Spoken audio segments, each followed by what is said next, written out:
다 같이 하나님의 귀하신 말씀 보겠습니다. 요한복음 20장 11절부터 15절 말씀입니다. 요한복음 20장 11절부터 15절 말씀을 다 같이 한 목소리로 읽도록 하겠습니다.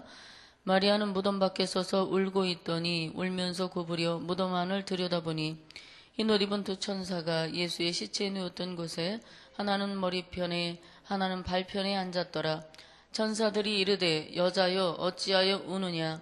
이르되 사람들이 내 주님을 옮겨다가 어디 두었는지 내가 알지 못함이니이다. 이 말을 하고 뒤로 돌이켜 예수께서 서 계신 것을 보았으나 예수이신 줄은 알지 못하더라. 예수께서 이르시되 여자여 어찌하여 울며 누구를 찾느냐 하시니 마리아는 그가 동산직인 줄 알고 이르되 주여 당신이 옮겼거든 어디 두었는지 내게 이르소서. 그리하면 내가 가져가리이다. 아멘. 오늘 하루도 주님의 은혜가 여러분들과 함께 하셔서 평안한 하루 되기를 바랍니다. 예수님의 부활 사건은 참으로 중요합니다. 그런데 이 부활을 처음으로 목격한 사람이 바로 막달라 마리아입니다. 당시의 풍습으로 본다면 여인은 존중받지 못했던 그런 시대였지만 예수님은 이 여인들과 아이들을 굉장히 소중하게 생각해 주셨고 그리고 인격적으로 대해 주셨습니다. 이 막달라 마리아는요, 7 귀신 들린 괴로운 인생을 살았던 그런 사람이지요. 자기 인생을 빼앗기고 귀신에게 붙들려서 참으로 정상적인 삶을 살지 못했던 그 마리아를 하나님께 찾아오셔서 주님께서 그 여인을 고쳐주시고 새로운 인생으로 거듭나도록 하나님께서 은혜를 허락하셨던 그런 여인입니다. 그동안 그 여인은 누리지 못했던 정신적인 자유와 삶의 기쁨을 맛보았습니다. 그래서 다른 여인들과 함께 예수님과 12 제자들의 사역의 현장을 함께 다니면서 재정적으로나 그리고 사역의 현장에서 필요한 모든 것들을 공급하며 그렇게 주님을 섬기고 제자들을 섬기는 자리에 늘 함께 했던 그런 여인이었습니다. 어쩌면 이 마리아에게는 주님이 인생의 절대적인 존재였을지도 모릅니다. 그래서 그토록 존경하고 사랑했던 주님이 죽으시는 현장을 직접 눈으로 목도했고 그래서 엄청난 슬픔에 잠겨 있었을 거예요. 주님이 장사되고 안식일이 가까워오는 바람에 미처 그 향유를 다 발라드리지 못했기 때문에 안식일이 지나가기를 고대하고 기다렸다가 안식 후 첫날 동이 트기도 전에 깜깜한 새벽에 향유를 가지고 주님에게 달려갔습니다. 그런데 이게 웬일입니까? 무덤이 이미 열려 있는 거예요. 돌문이 열려 있고 비어 있었던 거죠. 그래서 얼마나 그 여인이 놀라고 당황했겠습니까? 그래서 제자들에게 알립니다. 그래서 베드로와 요한이 급하게 달려서 빈 무덤을 확인하고 돌아갔습니다. 빈 무덤을 본 이 제자들은 기적적인 그 어떤 것을 믿었을지도 모르겠어요. 그러나 9절 말씀에 기록된 대로 보면 예수께서 죽은 자 가운데서 다시 살아나야 하리라 하신 말씀을 알지 못하더라 이렇게 기록한 것을 보면 그들이 무언가 믿기는 했지만 그것이 무엇인지 일이 어떤 상황인지 알지 못했던 것 같습니다. 그래서 마리아처럼 예수님의 시선을 도둑맞았다고 호들갑 떨거나 두려워하지 않았지만 무엇을 믿어야 할지 무슨 일을 해야 할지 확실하게 알지 못했기 때문에 다른 행동을 하지 않냐고 그냥 집으로 돌아간 것이 아닌가 이렇게 짐작해 볼 수가 있겠죠. 근데 마리아는 차마 발길이 떨어지지 않았을 거예요. 그래서 그 자리에 머물렀다가 울음을 터뜨립니다. 그리고 통곡합니다. 감정을 억제하지 못하고 큰 소리로 울고 있습니다. 사랑하는 사람이 무덤 곁에서 울고 있는 것은 당연하죠. 더군다나 시신을 도둑맞았다고 생각한다면 더더욱 그럴 것입니다. 베드로와 요한은 주님의 부활을 어렴풋이나마 예감하고 그 자리를 떠났지만 마리아는 미처 상황을 파악하지 못했을지 모릅니다. 사람이 죽으면 다시 살아날 수 없다라는 고정관념이 우리가 가진 생각입니다. 그래서 다시 살아나실 것을 주님께서 그토록 생전에 강조해 오셨지만 제자들이나 여기 마리아나 고정관념에 빠져서 부활하신 주님을 믿지 못하고 없어져 버린 주님의 시신만 걱정하며 염려하고 그리고 안타까움으로 울며 통곡하고 있는 것을 보게 되지요. 그렇지만 때때로 이런 비극적인 상황은요, 예수님을 새롭게 볼 수 있는, 만날 수 있는 기회를 우리에게 제공합니다. 슬픔을 겪을 때 우리는 우리를 위한 예수님의 고난을 또 기억하게 됩니다. 우리가 겪는 아픔은 어쩌면 타락한 세상에서 겪어야 되는 삶의 결과일 것입니다. 그러나 우리 주님의 고통은 이 세상에서 살고 있는 우리를 위한 사랑의 결과였습니다. 우리를 위해 선택하신 고통이었습니다. 예수님이 죽으셨기에 우리는 용서를 받았고 그분이 부활하셨기 때문에 우리가 영원히 사는 존재가 된 것입니다. 이렇게 우리를 사랑하신 예수님을 여기 마리아처럼 간절히 찾고 또 찾을 수 있는 마음이 우리에게도 필요합니다. 주님 어디 계십니까? 나를 만나 주십시오. 오늘 마리아와 같이 주님을 찾고 찾으면 간절히 사모하는 자리에 우리가 있어야 됩니다. 안 보이는 것 같지만, 만날 수 없을 것 같지만 주님을 기다릴 때에 주님은 우리를 만나 주십니다. 여기 11절 말씀을 보십시오. 울고 있던 마리아는 혹시나 하며 다시 무덤을 확인하기 위해 들여다보지요. 그런데 뜻밖의 그곳에는 두 천사가 있었습니다. 하나는 예수님의 시신이 누웠던 머리편 쪽에 앉아있고 하나는 발편에 앉아있는 것이었어요. 그래서 두 천사가 슬피 울며 무덤을 들여다보는 마리아에게 말합니다. 여자여 어찌하여 우느냐. 이 말의 의미가 무엇일까요?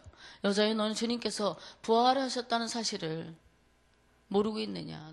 네가 예수님의 부활을 믿는다면 아마 우는 것이 아니라 너가 기뻐하였으리라. 이러한 많은 이런 의미가 담겨 있는 것이 아닐까 좀 생각을 해봤습니다. 마리아는 사람들이 내 주를 어디로 옮겼습니까? 그곳이 어디인지 알지 못하여 제가 울고 있어요. 마리아는 슬픔이 너무 커서인지 그 천사들이 말하는 뜻을 이해하지 못합니다. 마리아나 제자들이나 예수님의 공생애 가운데 함께 다니면서 주님이 베푸시던 기사와 이적들을 그렇게 경험했음에도 불구하고 주님께서 기적적으로 부활하실 수도 있으신 분이다라는 사실을 짐작하지 못하고 있는 거예요. 우리도 항상 말씀을 그대로 믿으면 되는데 다 믿지 못하는 경우가 있지 않습니까? 우리가 말씀을 그대로 믿지 못하다 보니까 시간이 걸립니다. 자신의 머리와 생각으로 이해될 때만 믿는 사람들은요, 믿음이 잘 자랄 수가 없습니다. 무엇이든지 자신이 체험해보고 모든 것을 확인한 후에 믿는 사람, 과연 그럴까? 의문하고 따지고 두드리고 확인해야 믿겠다고 하는 사람은 신앙이 성장하는데 많은 시간이 걸리지요. 그러다 보니 항상 늦습니다. 그러므로 우리는 말씀을 들었으면 들은 대로 믿어야 합니다. 그러면 신앙의 성장도 빠르고 고민할 필요도 없어요.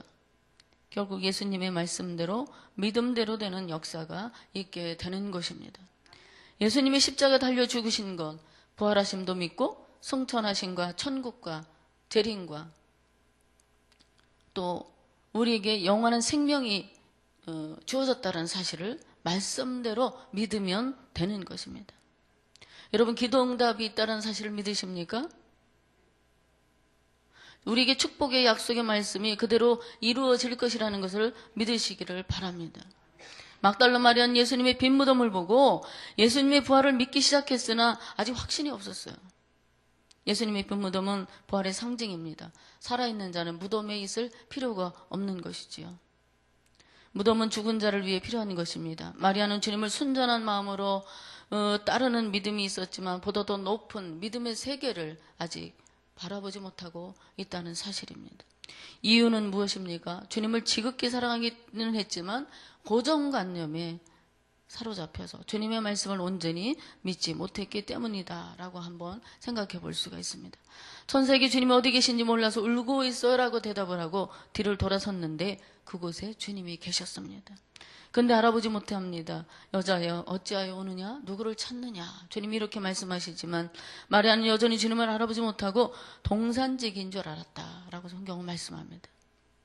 그래서 그분에게 묻습니다. 말합니다. 주님을 옮겨놓은 것이 당신이라면 어디 두었는지 내게 알려주세요. 그러면 내가 주님을 가져가겠습니다. 이렇게 사정을 합니다. 애절하게 찾던 주님이 눈앞에 계심에도 불구하고 마리아는 알아보지 못합니다. 눈물이 앞을 가려 알아보지 못했을 수도 있고 슬픔이 너무 커서 자기 앞에 서 있는 사람이 누구인지 또한 충격이 커서 넋을 잃으면요 상황을 받아들이기 어려운 경우가 있습니다. 아마도 그러한 상황이 아니었을까 생각해 볼 수 있고 또한 죽으면 다시 살아날 수 없다라는 일반적인 고정관념에서 사로잡혀 있기 때문에 마리아가 예수님이 앞에 있다는 사실을 인지하지 못했을 수도 있을 것입니다. 그런데 또 한편으로 성경에 보면 부활의 몸으로 변형되어서 알아보기 어려울 수도 있었을 거라고 또 여겨집니다. 이런 마리아의 모습을 보면서 주님을 그녀가 얼마나 사랑하였는지를 우리가 알게 되죠. 여러분, 우리는 어떻습니까? 주님을 사랑하는 마음이 얼마나 내 마음 가운데 있습니까? 우리 삶에 주님의 부재를 느낄 때에 여러분들, 저나 여러분들이 얼마나 주님을 찾으시는지요. 죽으신 주님이라도 챙겨 섬기고 싶은데 그렇게 못해서 안타까워하는 여기 마리아처럼 우리도 주님을 섬기고 싶어하고 만나고 싶어하고 그렇게 사랑하며 살 수는 없을까요? 우리에게 어떤 사랑하는 사람이 없을 때는 그 사람의 부재로 인하여 염려하고 근심하고 보고 싶어하고 그리워하지만, 내게 물질이 내 곁에서 떠나갔을 땐 그 물질 때문에 염려하고 슬퍼하며 눈물 흘리지만, 예수님이 내 곁에 계시지 아니하고 나를 주님을 만난 기억이 저 멀리 있음에도 불구하고 우리는 주님을 찾는 것이 아니라 내게 필요한 무엇인가를 자꾸 찾아 그것만을 채우려고 하는 그런 이기적인 마음은 아닌지 모르겠습니다. 여러분, 우리에게는 주님이 필요합니다. 주님 우리 인생 가운데 찾아와 주셔야 되고, 날마다 주님께서 우리를 만나 주셔야 살아갈 수 있는 인생이 바로 우리입니다. 죽으신 주님이라도 이렇게 챙겨 섬기고 싶어하는 이 안타까워하는 마리아의 심정처럼 우리도 주님을 만나고 싶어하고 주님을 사랑하고 싶어하고 정말 주님을 그렇게 죽도록 섬기고 싶어하는 그러한 사랑의 마음이 저와 성도님들 가운데에 있게 되기를 바랍니다. 그리고 좀 더 나아가 주님께서 하신 말씀을 온전히 믿고 따르는 성도로 살아가기를 소망하는 저와 성도님들 되기를 우리 주님이 얼마나 원하실까 하는 마음을 우리가 갖고 하나님의 말씀 앞에 설 때마다 하나님 이 말씀을 온전히 그리고 순전하게 믿고 따를 수 있는 그러한 믿음을 저에게 주시길 바랍니다. 이러한 기도를 올려드리는 저와 성도님들 되기를 바랍니다. 우리 일반적인 고정관념 때때로 하나님 말씀 믿는 것을 방해해요. 그런 상황은 이제 일어나지 않는다고 생각합니다. 예수님을 믿고 신앙생활을 하면서도 매우 부정적입니다. 그건 안 된다. 그런 일은 내 인생에 일어날 수 없다. 그리고 다시는 예수님 시대에 일어났던 기적 같은 것은 오늘날 일어날 수 없어라는 어떤 고정관념이 우리를 믿음에서 혹시 멀어지게 하는 것은 아닌지 이 새벽에 우리 자신을 돌아보는 시간이 되길 바랍니다. 사랑하는 성도님들, 오늘 이 새벽에 부활하신 주님을 만나고자 하는 열망이 일어나길 바랍니다. 믿고 찾고 구하는 자에게 만나주시고 사랑하여 주실 줄로 믿습니다. 오늘도 요한일서 5장 13절 말씀이 이렇게 말합니다. 우리가 너희에게 이것을 쓰는 것은 너희로 하여금 너희에게 영생이 있음을 믿게 하려 함이라. 성경이 쓰여진 목적은 우리로 하여금 믿게 하려는 말씀을 우리가 기억해야 됩니다.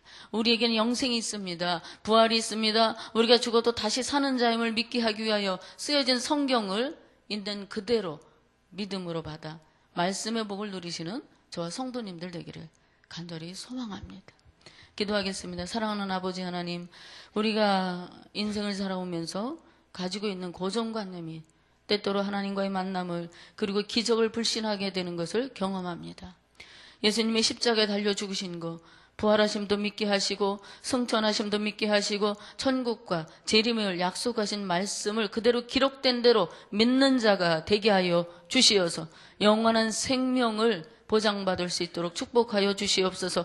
말씀을 말씀으로 믿으며 하나님이 하실 일들을 기대하는 저희가 될 수 있도록 도와주옵소서. 오늘도 부활의 소망을 가진 자임을 확신하며 기뻐하는 하루 되게 하여 주시옵소서. 애통하며 마음이 상한 자를 위로하시고 아버지 하나님 힘들고 어려워서 눈물 흘리는 자의 눈물을 닦아주시고 병든 자를 치유해 주시고 오늘도 힘과 능력 주시어서 넉넉히 살아갈 수 있는 하루 되도록 성령님 함께하여 주옵소서.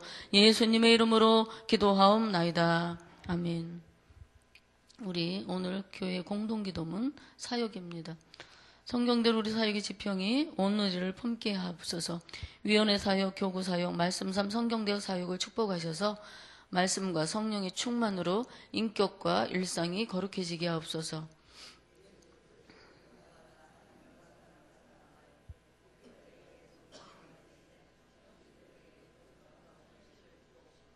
한 사람을 사랑하고 세우는 일이 사역의 근원이 되게 하시고 하나님 나라에 헌신하는 작은 모임을 거룩한 영으로 채우시며 우리 사역이 사회 변동과 역사 흐름을 이끌어가게 하옵소서. 아멘. 다 같이 주기도문 하시겠습니다. 하늘에 계신 우리 아버지, 아버지의 이름을 거룩하게 하시며 아버지의 나라가 오게 하시며 아버지의 뜻이 하늘에서와 같이 땅에서도 이루어지게 하소서. 오늘 우리에게 일용할 양식을 주시고 우리가 우리에게 잘못한 사람을 용서하여 준 것 같이 우리 죄를 용서하여 주시고 우리를 시험에 빠지지 않게 하시고 악에서 구하소서. 나라와 권능과 영광이 영원히 아버지의 것입니다. 아멘. 우리가 함께 들으실 공동기도 제목입니다. 지금 들은 말씀이 내 삶으로 이어지게 하옵소서. 우리 교회 영적 리더들이 예수님의 마음을 품고 주님의 몸된 교회를 잘 섬기게 하옵소서. 말씀삼 운동과 온세계 선교 사역의 지경을 넓혀주시고 열매 맺는 사역이 되게 하옵소서. 시애틀 리누드에 세워진 노고스 라이프 교회 의 미션 센터를 축복하소서. 연말 사역이 은혜롭게 진행되게 하옵소서. 연말에 아픔을 겪는 이웃들이 있습니다. 그들을 돌아볼 수 있는 넉넉한 마음을 주옵소서. 질병으로 고통하는 환우들에게 치유 은혜를 허락하여 주시고 삶의 참 평안을 주소서. 이와 같이 공동기도 제목과 가지고 오신 기도 들으신 후에 자유롭게 삶의 자리로 나가도록 하겠습니다. 아버지 하나님 고맙고 감사합니다. 우리의 주님을 찾아주시고 주님을 사랑하시고 사랑하게 되게 우리 하나님 주님을 사랑하는